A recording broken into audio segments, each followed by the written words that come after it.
Hello everyone, I'm Cherishma. I'm pursuing postgraduate program in management from IEM Trichy. Today I'm going to talk about universal basic income and its impact on Indian economy if at all it is implemented. Universal basic income is a radical and a paradigm shift in thinking about both social justice and a productive economy. It entails social justice by ensuring minimum basic income to all the citizens of the society. It promotes liberty, equality, and productivity.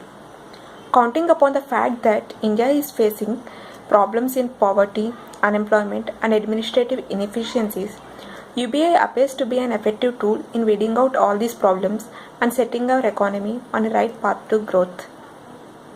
With the trinity of Jan Dhan, Aadhaar, and mobile fully adopted at this juncture, time is ripe for implementing an efficient system for the delivery of welfare schemes. Some benefits of the universal income are poverty and vulnerability reduction, better targeting of poor, insurance against aggregate shocks like natural calamities, and variances in macroeconomic variables such as inflation, improvements in financial inclusion, and administrative efficiency. Of course, there are some arguments against UBI. To quote a few, conspicuous spending, reduction in labor, exposure to market risk, and the question of equity. The budget 2016-17 indicates that there are about 950 central schemes and centrally sponsored sub-schemes in India, which accounts for about 5% of the GDP by budget allocation. A large majority of these schemes are small in terms of allocation, with the top level 11 schemes accounting for about 50% of total budgetary allocation. Food subsidy or public distribution system is the largest program, followed by urea subsidy and the MG-Narega scheme. There are some other schemes like National Crop Insurance, student scholarships, National Handloom Development Program, etc. Many of these schemes have diverse benefits beyond immediate poverty reduction. For instance, student scholarships have intergenerational consequences for individuals.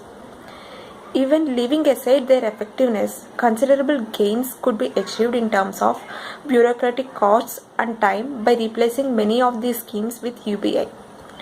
The most important consideration is the effectiveness of the program in helping the poorest. As per the data estimates of National Sample Survey and Indian Human Development Survey, for the year 2011-12, misallocation of resources across districts is perceptible in the welfare schemes like public distribution system, MG-Narega, Sarva Shiksha Abhiyan, etc. The poorest districts are the ones grappling with inadequate funds. This evidence suggests acute misallocation. Many districts in Uttar Pradesh, Bihar, Chhattisgarh, and parts of Jharkhand, Maharashtra, and Madhya Pradesh, among others, account for a large share of the poor and receive a less than equal share of resources. Whereas some parts of Orissa and Rajasthan, on the other hand, comprise a large share of poor, but they are receiving considerable share of resources. One major reason for this misallocation could be the inability of the district heads to spend the resources allocated. Major repercussion of misallocation is that the poor find themselves unable to access program benefits.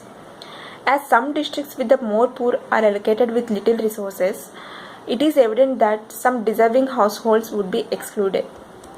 For instance, consider the states of Bihar, Madhya Pradesh, Rajasthan, Orissa, and Uttar Pradesh. Despite accounting for over half the poor in the country, these states access only a third of the resources as part of the MG-Narega scheme in 2015-16. Conceptually, a UBI reduces out of the system leakages because transfers are directed straight to the beneficiaries' bank accounts. The scope of diversion is reduced considerably since discretionary powers of the authorities are eliminated almost wholly.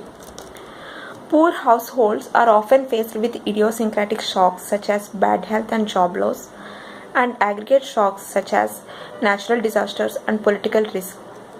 Slightly more than 50% of rural households across India face one or more forms of shocks, with the most prominent being aggregate shocks such as crop loss, waterborne diseases, loss of property, cyclones, drought, etc.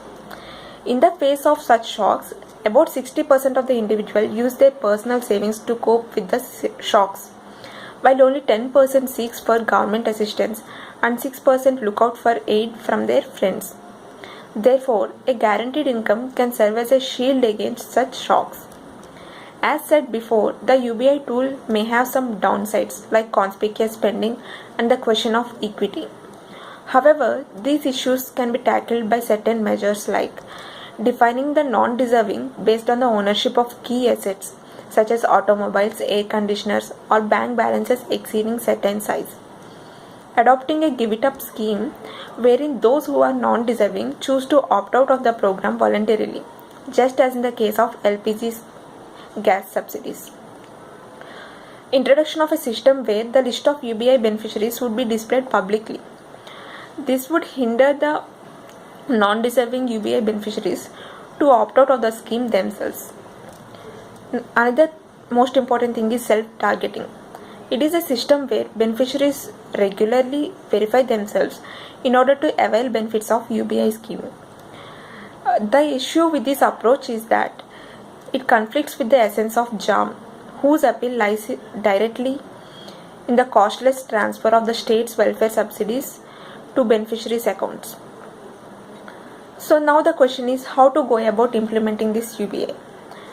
What I would suggest is, rather than provide a UBI in addition to current schemes, it may be helpful to start off offering UBI as a choice to beneficiaries of the existing programs.